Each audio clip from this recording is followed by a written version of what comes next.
Men han snubler og rammer hende på albuen. Pelle Gurli skriger højt og længe. Og giver ham en øretæve midt i ansigtet. Beskidte Børge smider Pelle Gurli op på skulderen. Og mens hun hyler og slår ham på ryggen, går han rundt 3 gange og forsvinder med hende.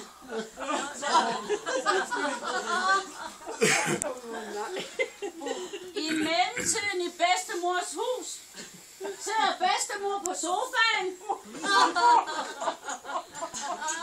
suger gnaven og piller ved stænderlampen.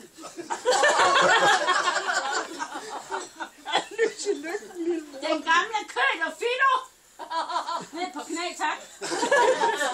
Futter hen over gulvet og slikker hendes hånd. Den fortsætter med at slikke helt op til albuerne. Bedstemor sparker til Fido. Og Fido ligger så slukket under sofabordet.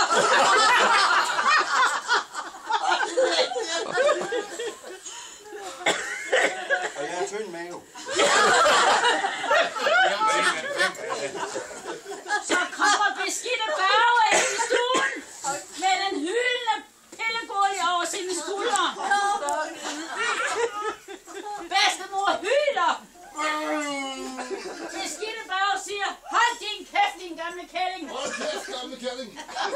Jeg tager Pelle Gurli og alle dine penge. Ja, penge tager jeg, og Pelle Gurli med. Fido løber hen over gulvet og bider beskidte Børge i benet. Pelle Gurli falder ned fra hans skulder og besvimer på gulvet. Beskidte Børge sparker til Fido. Fido dør af beskidte Børge. Så går Fido hen til Pelle Gurli og forsøger at vække hende med at slikke hende i ansigtet. Da ingenting hjælper, går Fido hen til sofabordet og begynder at gnave i sofabordet. I ben.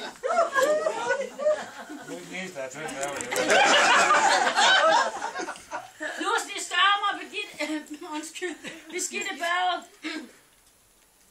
Sorry. Pludselig kommer Rene Rolf og råber, jeg er her for at redde dagen. Jeg er her for at redde dagen.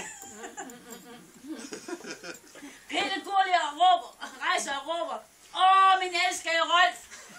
Min elskede Rolf. De omfavner hinanden. Og Rene Rolf siger, jeg elsker dig, mit prægtige dukkefjæs. Pelle Gurli sukker og siger, du er min smukke prins. De kysser hinanden igen og igen. Pludselig stormer beskidte Børge frem og slår Rene Rolf ned. Nok en gang besvimer Pelle Gurli, og denne gang lander hun på sofaen og vælter stænderlampen. Vælter stænderlampen? Det er jo på sofaen. Det er sofaen. Sofabord. Du er ikke på sofabordet. Du er på sofaen. Bedstemor rejser den op igen. Lampen. Og klapper Pelle Gurli på kinden og siger, mit barn, hvad har jeg dog gjort? Hvad har jeg gjort? Rene Rolf ruller skjorteærmerne op og viser sine muskler frem. Beskidte Børge begynder at ryste, og hans ben bliver som gelé. Rene Rolf varmer op ved at jogge på stedet.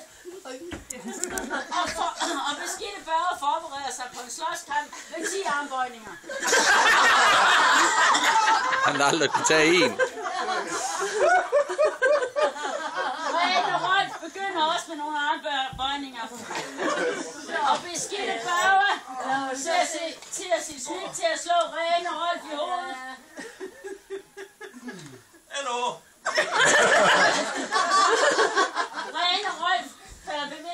på gulvet. Fido prøver at bide beskidte Børge i benen.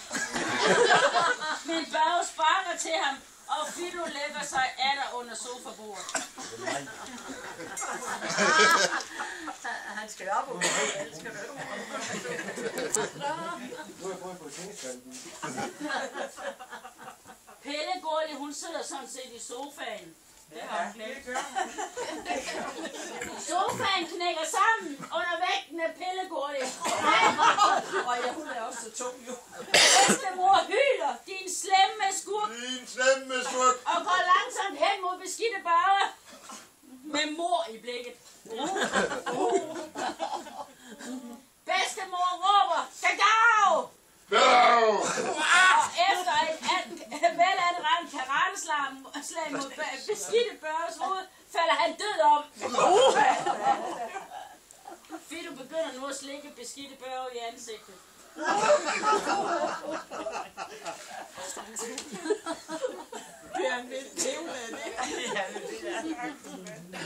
Men bedstemor smider den ud af huset. Ui. Pelle Gurli vågner og stormer hen over gulvet til Rene Rolf. Det går ikke dig. Hov, hvad? Pelle Gurli vågner og stormer hen over gulvet til Rene Rolf. Hun forsøger at vække ham ved at kysse ham på næsen. Så han vågner. I mellemtiden er Ingrid fra Brovst, som er Pelle Gurlis søster, dukket op gennem skoven med vin og for at fejre sin søsters forlovelse med Rene Rolf. Uden for huset bliver Ingrid fra Brovst angrebet af hunden Fido. Nej! Som bider, gør og hyler. Ingrid fra Brovst klarer at få Fido væk. Væk med dig!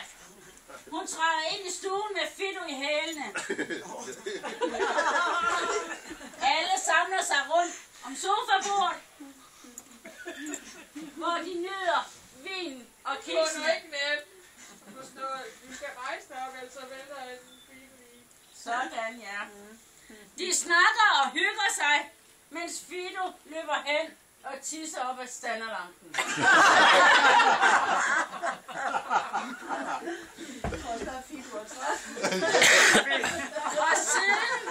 Og siden har alle levet lykkeligt til deres dages ende.